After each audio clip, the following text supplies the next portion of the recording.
Hai everyone, di dalam video kali ini kita akan membahas sejarah Sumpah Pemuda. Sumpah Pemuda merupakan suatu pergerakan kemerdekaan Republik Indonesia yang dilakukan oleh para pemuda-pemudi Indonesia dengan menyatakan janji satu tanah air, satu bangsa, dan satu bahasa. Pengamalan nilai-nilai Sumpah Pemuda yang harus diamalkan dalam kehidupan sehari-hari, diantaranya ada nilai kegotong royongan, nilai patriotisme, nilai musyawarah, nilai cinta tanah air, nilai kekeluargaan, dan nilai persatuan. Di sini terdapat 9 tokoh yang terlibat dalam Kongres Pemuda II. Yang pertama Muhammad Yamin, yang kedua S. Mangun Sakarkoro, yang ketiga Doli Salim, dan yang keempat Amir Syarifuddin, yang kelima W.R. Supratman, yang keenam Sunario Profesor Mr. Sunari Sastrowardoyo, yang ketujuh Leimena, yang kedelapan Sugondo Jojo Pito, yang kesembilan Joko Marsaid. Di sini terbagi menjadi 3 bagian rapat. Yang pertama dilaksanakan pada Sabtu 27 Oktober 1992. Rapat pertama ini diselenggarakan di gedung KJB Lapangan Banteng. Dalam sambutannya, Sugondo berharap kongres ini dapat memperkuat semangat persatuan dalam sanubari para pemuda. Acara kemudian dilanjutkan dengan uraian Muhammad Yamin tentang arti dan hubungan persatuan dengan pemuda.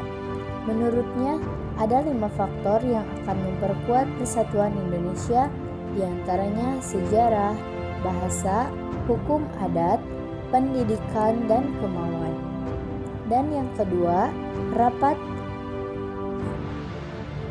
pada hari Minggu 28 Oktober 1992. Rapat kedua diselenggarakan di gedung House Java Bioskop dengan bahasan utama seputar pendidikan. Kedua pembicaranya adalah Purnomo-Welan dan Sarmidi yang sependapat bahwa setiap anak harus mendapat pendidikan kebangsaan. Selain itu, setiap anak juga harus dididik secara demokratis dan ada keseimbangan antara pendidikan di sekolah dengan di rumah. Rapat ketiga dilaksanakan pada Minggu 28 Oktober 1928. Rapat yang ketiga diselenggarakan di gedung Indonesia Kulubis Keramat yang kini diabadikan sebagai Gedung Sumpah Pemuda. Pada saat ini, Sunario menjelaskan pentingnya nasionalisme dan demokrasi selain gerakan kepanduan. Sedangkan Ramelan menggemukakan gerakan kepanduan tidak dapat dipisahkan dari pergerakan nasional. Gerakan kepanduan sejak dini akan mendidik anak-anak agar lebih disiplin dan mandiri. Keduanya adalah hal-hal yang dibutuhkan dalam hal perjuangan. Pada rapat ketiga inilah diumumkan rumusan hasil kongres yang dikenal sebagai Sumpah Pemuda.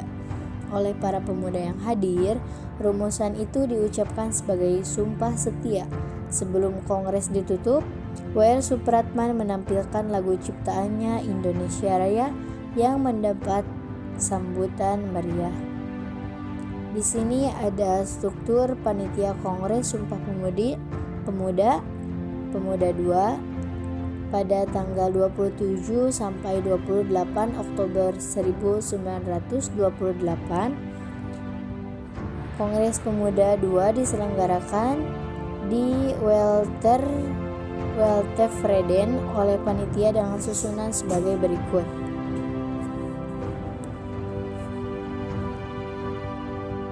Yang menjadi ketua adalah Sugondo Jojo Puspito, wakil ketua Jong Java, sekretaris Jong Sumatera Bon, bendahara Jong Bataksbon, Pembantu 1 Jong Islamuddin Bon, Pembantu 2 Pemuda Indonesia, Pembantu ketiga Jong Celebes, Pembantu 4 Jong Ambon, dan Pembantu 5 Pemuda Kaum Betawi.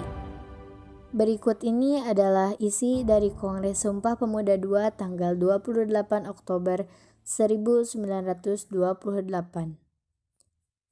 Kami putra dan putri Indonesia mengaku bertumpah darah yang satu, tanah Indonesia. Kami putra-putri Indonesia mengaku berbangsa yang satu, bangsa Indonesia.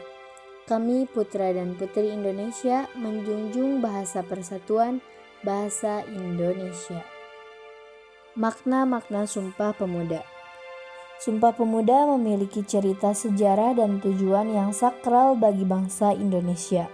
Sumpah Pemuda merupakan sebuah tekad dan semangat para pemuda-pemudi Indonesia dalam menegakkan kemerdekaan dari jajahan negara asing. Oleh sebab itu, Sumpah Pemuda memiliki rasa nasionalisme yang tinggi berkat semangat perjuangan yang terkandung di dalamnya. Makna yang pertama adalah menyentuhkan perjuangan bangsa Indonesia. Lahirnya Sumpah Pemuda menjadi titik awal perjuangan anak muda. Kala itu, pemuda dan pemudi rela mengkorbankan waktu, tenaga, pikiran moral, bahkan harta benda demi menyatukan bangsa Indonesia. Makna yang kedua yaitu menekankan kebanggaan akan bahasa Indonesia. Bahasa Indonesia merupakan bahasa pemersatu bangsa. Masyarakat Indonesia menggunakan bahasa Indonesia untuk berkomunikasi. Makna yang ketiga adalah menjaga keutuhan bangsa. Menjaga keutuhan bangsa merupakan hal yang harus dilakukan oleh masyarakat di era sekarang. Makna Sumpah Pemuda harus ditanamkan melalui pelajaran sejarah di sekolah. Hal ini untuk menumbuhkan rasa nasionalisme para generasi